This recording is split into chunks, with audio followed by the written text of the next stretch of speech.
নিশ্চয় কৃষ্ণা চাওক ইতিমধ্যে যোৱাকালি নিশাৰ যি আচলতে আধা ঘণ্টাৰ আচলতে বৰষুণ আৰু তাৰ পাছত কৃত্ৰিম বানপানী মহানগৰীৰ কেইবাটাও স্থানত আৰু মই এই মুহূৰ্তত যি স্থানত উপস্থিত আছোঁ সেয়া হ'ল লাল গণেশৰ নেতাজী পথ মোৰ পাছফালে নেতাজী পথৰ এই মুহূৰ্তত দৃশ্যাংশটো দেখুৱাই ল'ব বিচাৰিছোঁ। প্ৰথমতে আপুনি যদি চাই দূৰলৈকে একাটোৰ ওপৰত আচলতে পানী আছে, যিমানে ভিতৰলৈকে গৈ থাকিব সিমানে আচলতে মানুহটোৰ আধা শৰীৰ আচলতে ডুব গৈ থাকিব পানীৰ তলত।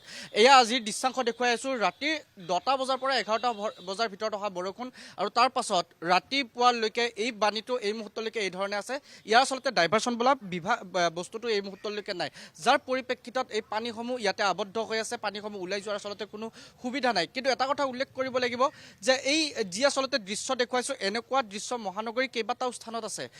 সকলোৱে আচলতে এই দৃশ্যসমূহ ঢুকি নাপায়, কাৰণ লাল গণেশ যদি পথটো যদি চোৱা যায় তেতিয়াহ'লে সেই পথটো ওখ, কিন্তু সেই পথৰ পৰা যিটো আচলতে নেতাজী পথ সেই পথটো কিছু আচলতে ডাউন, যাৰ পৰিপ্ৰেক্ষিতত এই পানীসমূহ ইয়াতে আবদ্ধ হৈ থাকিব লগা হয় আৰু ইয়াৰ পানীসমূহ ওলাই যোৱাৰ আচলতে কোনো ধৰণৰ সুবিধা নাই।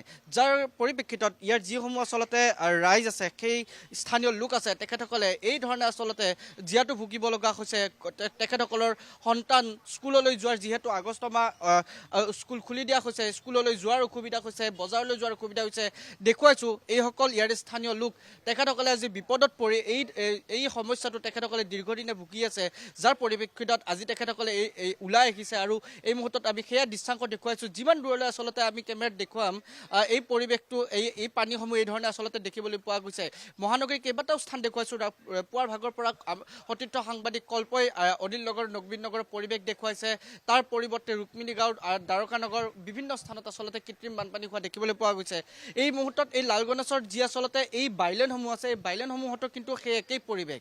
নেতাজী পথৰ এই দৃশ্যাংশটো দেখুৱাইছোঁ। বিভিন্ন সময়ত এই পথসমূহ আচলতে উন্মোচিত নহয়, যাৰ পৰিপ্ৰেক্ষিতত মহানগৰীৰ কি স্থানত পানী হৈ আছে সেয়া আচলতে গম পোৱা নাযায়, কাৰণ বাইলেনসমূহৰ ভিতৰত আচলতে চোৱা নাযায়। ৰাজপথৰ দৃশ্যাংশটোহে ফুটি উঠে। কিন্তু এই মুহূৰ্তত এই বাইলেনৰ দৃশ্যাংশটো দেখুৱাইছোঁ। এই বাইলেনটোৰ যদি আমি দূৰলৈকে চাওঁ, প্ৰত্যেকটো স্থানতে আচলতে একাটো পৰ্যন্ত পানী, ঘৰৰ ভিতৰৰ পৰা কোনো লোকে আচলতে ওলাই আহিব নোৱাৰা পৰিৱেশ।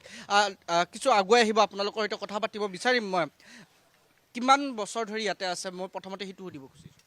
মই ইয়াতে প্ৰায় 2016ৰ পৰা আছোঁ। ইয়াতে 2016 মাৰ্চৰ পৰা আছোঁ। বৰষুণ দিলে পানী পায়ে আহিছে আগৰ পৰা নে এই নতুনকৈ? এইটো নতুনকৈ নহয়, এইটো পেৰিয়াল, এইটো চিৰাচৰিতভাৱে হৈ আছে। এইটো মানে মানে বৰষুণ এজাক দিলেই গোটেই পানী হৈ যায়, এক কঁকাললৈকে পানী হয় আৰু ল'ৰা ছোৱালী যাব নোৱাৰি। আৰু এতিয়া আৰু কি হৈছে, এই ব্ৰিজখন বনোৱাৰ পাছত এক্সিট পইণ্ট যোনটো আছে, তাতে যিবিলাকে কাম কৰিছে চাপি আনিছে। তাতে আগতে বহল আছিলে বা কিবা ড্ৰেইন চেইন চাফা কৰি দিলে পানীকেইটা আউটলেটত সোনকালে গুচি গৈছিলে, পানী ইমান হেৰি নাছিলে। এতিয়া আৰু বেছি হৈছে। এই 2-3টা বৰষুণ যাক দিছিলে মানে এপ্ৰিলৰ পৰা, এপ্ৰিল আৰু মাজতে এতিয়া ধৰক আগষ্ট মাহ পালেহে, আজি 3-4 তাৰিখ। এই কেইদিনৰ ভিতৰত কেইবাজাকো বৰষুণ হৈছে। এই বৰষুণ এজাক দিয়াৰ পাছতেই এনেকুৱা কঁকাললৈকে পানী হৈ যায়। তো আমাৰ অসুবিধাটো এনেকুৱাই যে ব্ৰিজখন বনোৱাৰ পাছতে মেইন কালপিট হ'লগৈ ব্ৰিজ জামাৰ কাৰণে। এই ব্ৰিজখনৰ এক্সিট পইণ্টটো এটা ৰখাৰ পাছত মানে সৰুকৈ চমুকৈ চাপি আনিছে আৰু তাতে পানীখিনি ভালকৈ ডিছপ'জ নহয়, ওলাই যাব নোৱাৰে। এক্সিট পইণ্টটো ভালকৈ বনাব লাগিব। আইদাৰ তেওঁলোকে 2-3টা কালভাৰ্ট বনাব লাগিব, আণ্ডাৰগ্ৰাউণ্ড যোনটো বনাইছে শ্ৰীনগৰত, সেইটো বনাব লাগিব ব্ৰিজৰ তলেদি। আৰু ব্ৰিজত যিখিনি কাম কৰি যিখিনি পাইছিলে, যিখিনি আৱৰ্জনা পাইছিলে, সেইটো তাতেই পেলাই থৈ দিছে। সেইটো কাৰণে আমাৰ এই পানীটো আৰু নোযোৱা হৈছে। সুবিধা নহয়, পানী যোৱাৰ মানে যিটো কালভাৰ্ট আছে সেইটো আপোনাৰ ব্লক হৈ আছে। এতিয়া সেই কালভাৰ্টটো আইদাৰ হেৰি কৰিব লাগিব, ডাঙৰ কৰিব লাগিব, আৰু নহ'লে পানীৰ মানে চিল্টিংখিনি মানে গুচাব লাগিব, তেতিয়া পানীখিনি এটলিষ্ট ওলাই যায়। পানী হোৱাটো হ'ব, এইটো ল' লেং এৰিয়া হয়, পানী হ'ব, কিন্তু পানী এটলিষ্ট যাতে ওলাই যায়, যাতে সোনকালে মানে কি সেইটো যদি গভৰ্ণমেণ্টে যদি চাই, আমি খুব মানে হেৰি হ'ম। আগতে যেতিয়া পানী হৈছিল তেতিয়া আচলতে সেই পানীসমূহ কিমান সময়ত ওলাই গৈছিল? আগতে পানী সোনকালে ওলাই গৈছিলে, আগতে পানী সোনকালে ওলাই গৈছিলে। ব্ৰিজটোৰ কাৰণে যিটো নালাটো আছে, এই নালাটোৰ প্ৰব্লেম হৈছে। নালাটোই মেইন কালপ্ৰিট। নালাটো এইটো হোৱা নাই, এই কাৰণেই প্ৰব্লেমটো হৈছে। নালাটো থাকিলে তেনেহ'লে নালাটো যদি ক্লিয়াৰ থাকিলে হয়, তেনেহ'লে পানীটো ওলাই গ'ল হ'লে। এতিয়া পানীটো ওলাব নোৱাৰে। আগতো পানী হৈছে, কিন্তু এতিয়া পানী হৈছে, এতিয়াই ওলাই গৈছে, কিন্তু এতিয়া পানীটো ওলাই নাই। এই ব্ৰিজটো হোৱাৰ পিছতে আৰু পানী নোলায়। নিশ্চয়কৈ কৃষ্ণা দৃশ্যাংশটো দেখুৱাই গৈছোঁ। এই মুহূৰ্তত এগৰাকী ছাত্ৰী, তেখেতে কলেজলৈকে ওলাই আহিছে, কলেজ যাবলৈ।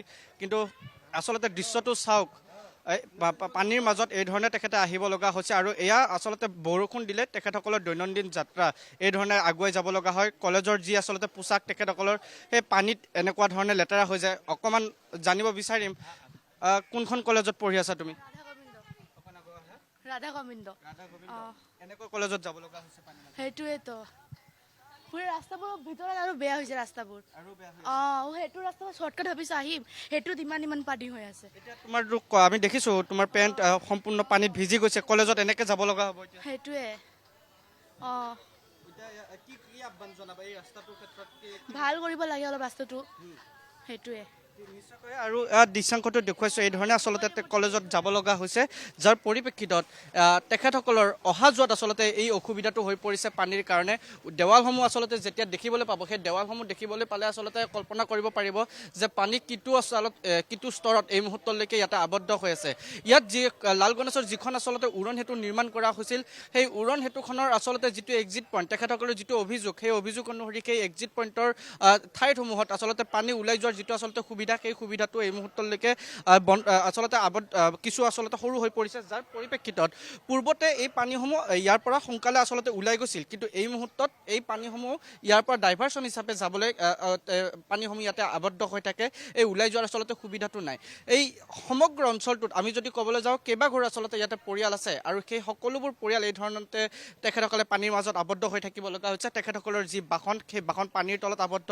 দৈনন্দিন যাত্ৰা কৰা যিসমূহ স্কুলৰ ছাত্ৰ আছিল ছাত্ৰী আছিল তেখেতসমূহ এই ধৰণে পানীৰ মাজেৰে যাব লগা হৈছে কাৰণ কোনো ধৰণৰ ইয়াতে আমি ৰাবাৰ ব'টৰ সুবিধাও দেখিবলৈ পোৱা নাই ৰাবাৰ ব'ট নাই যাৰ পৰিপ্ৰেক্ষিতত এই ছাত্ৰসমূহ বা যিসমূহ ইয়াৰে স্থানীয় লোক তেখেতসকলে এই পানীৰ মাজেৰে এই ধৰণে পাৰ হ'ব লগা হৈছে কিন্তু বিভিন্ন স্থানত আমি দেখিবলৈ পাওঁ যে ৰাবাৰ ব'টৰ যি আচলতে সুবিধা সেই সুবিধা দিয়া হয় কিন্তু নেতাজী পথত আমি ৰাবাৰ ব'টৰ SDRFৰ ৰাবাৰ ব'টৰ সুবিধা দেখিবলৈ পোৱা নাই যাৰ পৰিপ্ৰেক্ষিতত এই ধৰণে যিসমূহ স্কুলৰ ছাত্ৰী আছিল তেখেতসকল স্কুলৰ হওক বা কলেজৰ যিসমূহ ছাত্ৰী আছিল তেখেতসকলে এই ধৰণে পানীৰ মাজেৰে তেখেতসকলে পাৰ হ'ব লগা হৈছে অফিচ কাছাৰীলৈ যাব লগা যিসমূহ লোক আছে তেখেতসকলে পানীৰ মাজেৰে এই ধৰণে তেখেতসকলৰ যি পোছাক সেই পোছাক পানীৰ মাজত লেতেৰা কৰি আগুৱাই যাব লগা হৈছে দৈনন্দিন সকলো লোকে পাৰ হ'ব লাগিবই কাৰণ পানীৰ মাজতো থাকিলে নিজৰ কামসমূহ কৰিব লাগিব কিন্তু বিভিন্ন স্থানত গুৱাহাটীৰ SDRF NDRFৰ সুবিধা দেখিবলৈ পোৱা গৈছে আপোনালোকৰ ইয়াতে SDRF NDRF অহা নাই নেকি নাই অহা নাই আমাৰ ফালে আমি ৰাবাৰ ব'টো দেখা নাই আৰু SDRF NDRFও দেখা নাই কিন্তু ইমানখিনি পানী ওলাবৰ কাৰণে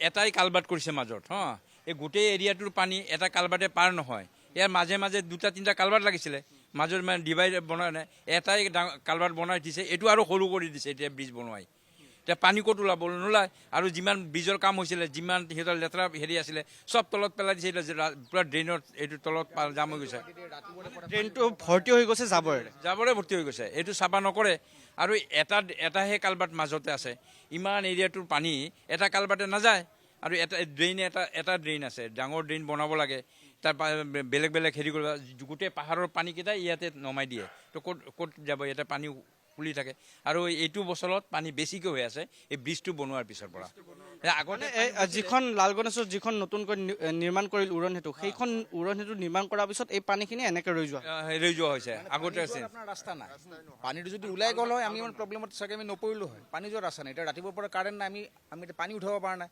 ঘৰত পানী নাই এতিয়া কাৰেণ্ট নাই কাৰণে পানীও নাই খোৱা পানীৰ প্ৰব্লেম হৈ আছে এতিয়া অলপমান বৰষুণ দিলে পানী ৰাতি কিমান বজাৰ পৰা এনেকুৱা এই পানীটো এনেকুৱাকৈ আছে ৰাতি কিমান বজাৰ 2টাৰ পৰা আছে ৰাতি যে বৰষুণ হৈছে অলপমান বৰষুণ দিলে পানী হৈ যায় তাৰ মানে কি এই পানীটো আপোনাৰ সেই কাহিলীপাৰাৰ পৰা যিখিনি বৰষুণ আছে না এইটো খালি নেতাজী পথ নহয় ইয়াতে যিমানখিনি ৰাস্তা যাব আৰু বেয়া কণ্ডিশ্যন আৰু মাজত যদি যাব আপুনি মানে পানী বাঢ়িবই তৃষ্ণা এয়াই আচলতে দৃশ্য আমি এই মুহূৰ্তত মহানগৰীৰ দৃশ্য দেখুৱাইছোঁ যে স্মাৰ্ট চিটি বুলি কোৱা হয় আৰু স্মাৰ্ট চিটিৰ পৰিৱেশ এই মুহূৰ্তত এই ধৰণে দেখুৱাইছোঁ অফিচ কাছাৰী লৈ হাতত বেগ লৈ পেন কোচাই কিনে এই ধৰণে পাৰ হ'ব লগা হৈছে এখন SDRFৰ NDRFৰ ৰাবাৰ ব'টৰ সুবিধাও দিয়া হোৱা নাই এই স্থানটোত কাৰণ আমি দেখিবলৈ পাইছিলোঁ কিছু মুহূৰ্তৰ পূৰ্বে আমি দৃশ্যাংশ দেখুৱাইছোঁ এগৰাকী ছাত্ৰী তেখেতে কলেজলৈ গৈছে